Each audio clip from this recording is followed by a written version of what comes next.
I need to get my team set up with computers and laptops. So where do I start and how do I make sure that I set them up securely?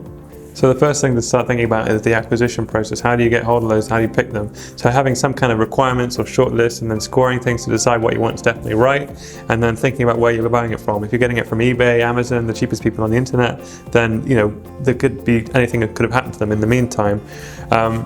When you've got the devices, it's making sure they're encrypted. So Amazon, iOS and Chrome devices are encrypted by default, but for your Windows, Mac and Linux PCs, you need to either configure encryption or install some software like Veracrypt to do it.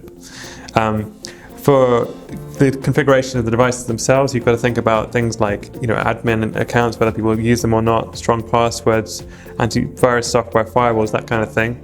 But then having a way to actually automatically provision and patch them is a really good idea, especially if you can do it centrally, and especially if you own the devices, because then you're in complete control over what's installed on them and when. And there are various tools to do that, like ManageEngine and Ansible.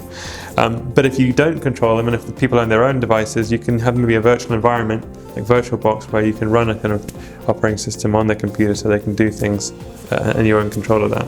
That's great, thanks Tom.